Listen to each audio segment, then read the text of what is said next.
தமிழக சட்டமன்றத்தில் நமக்கு எதிராக நிகழ்த்தப்பட்ட ஓர் உரைக்கு ஒரு நாகரிக பதிலடி கொடுக்கணும்னு நான் நினைக்கிறேன்.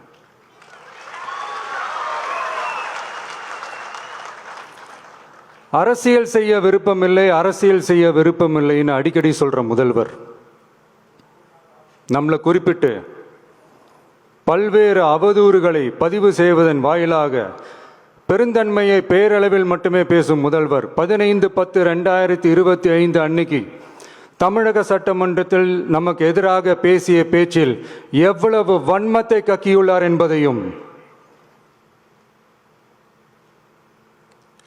எப்படிப்பட்ட ஒரு அரசியல் செய்ய முயல்கிறார் என்பதையும்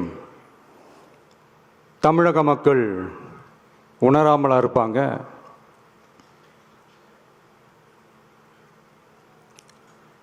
இந்த கரூரோட சேர்ந்து இந்த 5-6 மாவட்டத்துக்கு இந்த மக்கள் சந்திப்பு நிகழ்ச்சிகள்லாம் நடத்தியிருக்கிறோம், போயிருக்கிறோம்.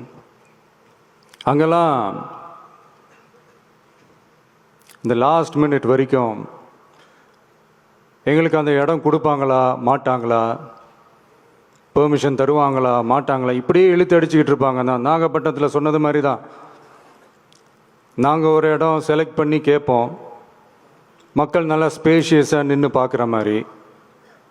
பட் அவங்க அதையெல்லாம் ரிஜெக்ட் பண்ணிவிட்டு மக்கள் நெருக்கடியோடு நின்று பார்க்குற மாதிரி ஒரு இடத்த செலக்ட் பண்ணி எங்களுக்கு கொடுப்பாங்க. இது டிஃபால்ட்டாக எல்லா இடத்துலையும் இந்த ஒரு ஆர்கியூமெண்ட் நடந்துகிட்ருக்கோன்னு வைங்க. அது மட்டும் இல்லை, இந்தியாவிலேயே எந்த ஒரு அரசியல் கட்சி தலைவருக்கும் கொடுக்கப்படாத கண்டிஷன்ஸ். பஸ்ஸுக்குள்ளேயே இருந்து பார்க்கணும், மேலே கை காட்டக்கூடாது, இப்படிலாம் ஒரு அதீத கட்டுப்பாடுகளை கொடுத்த உடனே எங்கள் சைட்லேருந்து ஒரு அறிக்கையும் வெளியிட்டோம். அது மட்டும் இல்லை, தமிழக வெற்றி கழகம் சார்பாக அனைத்து கட்சிகளுக்கும் சமமாக ஒரு முறையான ஒரு பொது வழிகாட்டு முறைகள் SOPஸ்ன்னு சொல்லுவாங்க, அதையும் வழங்கணும்னு சொல்லி உயர்நீதிமன்றத்தையும் நாடி இருக்கணும். இதுவும் தமிழக மக்கள் உணராமலா இருப்பாங்க? இப்படி ஒரு அரசியல் காழ்ப்புடன், நேர்மை திறனற்று நம்மளை பற்றி குற்றம் சாட்டியுள்ள குறுகிய மனம் கொண்ட முதல்வர் அவர்களுக்கு ஒரு சில கேள்விகள். உச்சநீதிமன்றத்தில், அதாவது 13/10/2025 அன்னைக்கு உச்சநீதிமன்றத்தில் நடந்த அந்த விவாதங்களை வைத்தும் அந்தந்த உத்தரவுகளை வைத்தும் இந்த கேள்விகள்.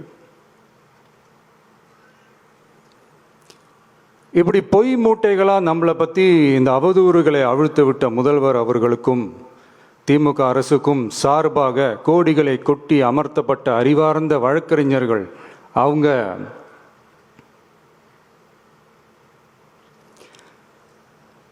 இந்த கபட நாடக திமுக அரசோட தில்லுமுல்லுகளை தாங்கி பிடிக்க இயலாமல் உச்ச நீதிமன்றத்தில் திக்கு திணறி நின்றது முதல்வர் அவர்களுக்கு மறந்துவிட்டதா? இந்த கரூர் சம்பவத்துக்கு அப்புறமே அவசரமாக ஒரு தனிநபர் ஆணையம், அந்த தனிநபர் ஆணையத்தை அவமதிக்கிற மாதிரி அரசு உயர் அதிகாரிகள், காவல்துறை உயர் அதிகாரிகள் எல்லாருமே நம்மளை பற்றி ஃபுல்லாக இந்த அவதூறுகள் பரப்பி ஒரு செய்தியாளர்கள் சந்திப்பு அவசரமாக. இதெல்லாம் ஏன் நடக்குது, எதுக்காக நடக்குது அப்படின்னு ஒட்டுமொத்த தமிழக மக்களும் கேள்வி கேட்க ஆரம்பித்தாங்க. இதுவும் தமிழக முதல்வர் மறந்துட்டாரா?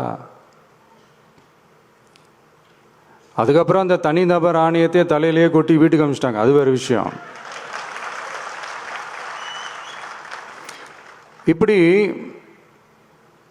இப்படிலாம் கேள்வி கேட்ட உடனே ஏதாவது பதில் சொல்லி ஆகணும்ல. அதனால சட்டமன்றத்தில் பேசும்போது உண்மை நிலையை தெளிவுபடுத்தத்தான் அப்படின்னு ஏதோ இந்த சட்ட ரீதியாகவும் சத்தியத்திற்காகவும் நடந்தது போல ஏதோ சாமர்த்தியமாக பேசுகிறதா நினச்சி பேசியிருக்காங்க. இப்படி ஒரு 50 வருஷமாக பொது வாழ்க்கையில் இருக்கிற ஒருத்தவங்க ஒரு முதல்வர் அவர்கள் சொன்னது எவ்வளவு பெரிய ஒரு வடிகட்டின பொய், சப்பை கட்டுன்னு நான் சொல்லலை, உச்ச நீதிமன்றம் சொல்லியிருக்கிறாங்க. அவங்க சொன்னதெல்லாம் கொஞ்சம் என்னன்னு கொஞ்சம் லைட்டாக பார்ப்போமா?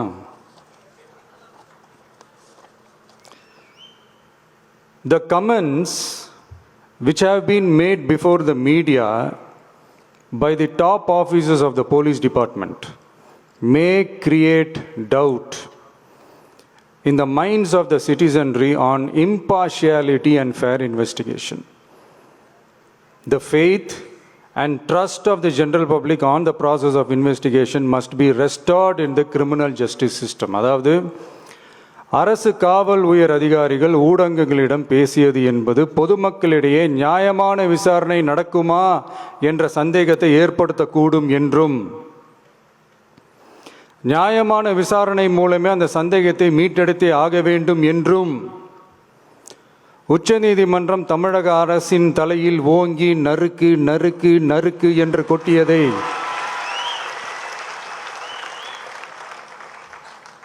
முதல்வர் அவர்கள் மறந்துட்டாரா?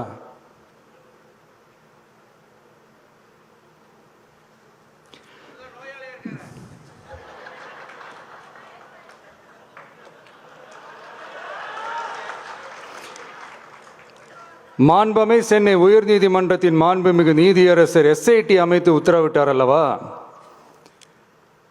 அந்த உத்தரவை ஏதோ சட்டத்தின் மீதும் நீதி பரிபாலனத்தின் மீதும் மரியாதை கொண்டவர்கள் போல ஒரு நாடகத்தனமான கொண்டாட்டத்தை திமுகவிற்கு ஒத்து ஊதுவோரும் நடத்தி கூத்தாடி குதூளித்தனர் அல்லவா? தாவேகாவிற்கு எதிராகவும் நமக்கு எதிராகவும் உயர்நீதிமன்ற மாண்புமிகு நீதியரசர் தீர்ப்பளித்து விட்டதாக விதந்தோதி விழா எடுத்தனர் அல்லவா? அந்த உத்தரவை குறித்து சொல்லும்போது எந்த ஆவணத்தின் அடிப்படையில் அந்த உத்தரவு அமைக்கப்பட்டது? நான் கேட்கல, உச்ச நீதிமன்றம் கேட்டிருக்கிறாங்க. The judgment is completely silent about how learned single judge arrived at such a conclusion and what material was pursued by the court என்று உச்ச நீதிமன்றம் உரத்த குரலில் கேள்வி கேட்டது. அப்போதும் கூட உச்சநீதிமன்றத்தில் திமுக அரசுக்காக வாதாடிய அறிவார்ந்த மூத்த வழக்கறிஞர்கள் பதில் சொல்ல இயலாமல் வாய் மூடி மௌனம் காத்ததை நாடே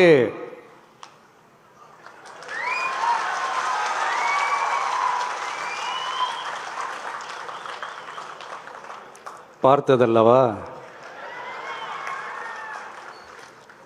இதையும் முதல்வர் அவர்கள் மறந்துட்டாரா?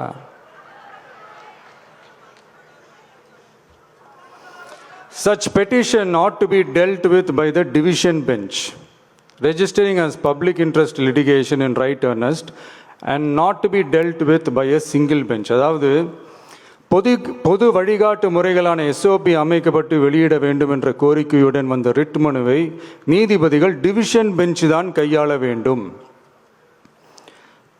தனி நீதிபதி பெஞ்ச் கையாளக்கூடாது என்றும் உச்சநீதிமன்றம் சொன்னதல்லவா? அது மட்டுமா, கோரிக்கையே இல்லாமல் SIT அமைக்கப்பட்டது எந்த வகையில் சரி என்றும் கேள்வி எழுப்பியது உச்சநீதிமன்றம். இது எல்லாமே அறியாமலோ இல்லை அறியாதது போலவோ உச்சபட்ச அதிகார மயக்கத்தில் இருந்து பேசினாரோ முதல்வர் அவர்கள்?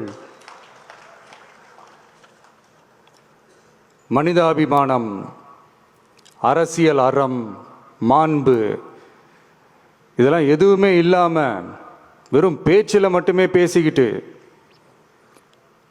அரசியல் ஆதாயம் தேடுற ஆட்டத்தை ஆடத் தொடங்கிவிட்டார் முதல்வர் அவர்கள்.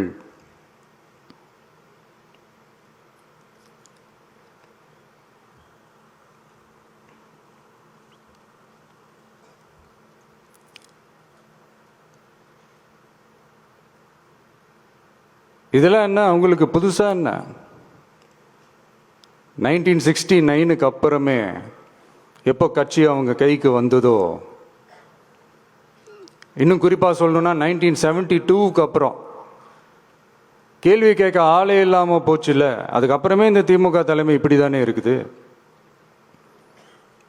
இப்போ நாங்கள் கேட்டோமே இந்த சில கேள்விகள்லாம், இதெல்லாம் நான் கேட்கல, சுப்ரீம் கோர்ட் கேட்டிருக்கு. இதனால் என்ன புரிய வருது?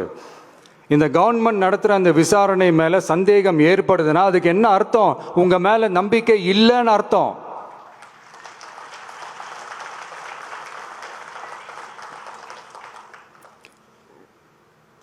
இதெல்லாம் ஏன் எதுக்காகன்னு முதல்வர் அவர்களுக்கு புரியுதா?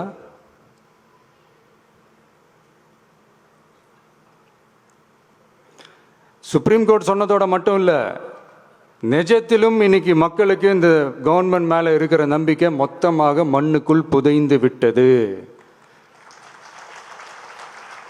இதுவாவது முதல்வர் அவர்களுக்கு புரியுதா? புரியலனா 2026 தேர்தலில் இந்த திமுக தலைமைக்கு மக்கள் இன்னும் ஆழமா அழுத்தமா புரிய வைப்பாங்க. அப்ப கூட இவங்க என்ன பண்ணுவாங்க தெரியும்ல, 5 வருஷத்துக்கு ஒரு வாட்டி பழக்க தோஷத்தில் ஒரு அறிக்கை ஒன்று வெளியிடுவாங்களே, மக்கள் தீர்ப்புக்கு தலை வணங்குகிறோம்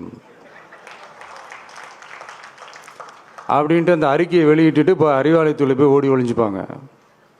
இப்பவே ரெடி பண்ணி வச்சுக்கோங்க அந்த அறிக்கையை. எப்படி? மக்கள் தீர்ப்புக்கு தலை வணங்குகிறோம்.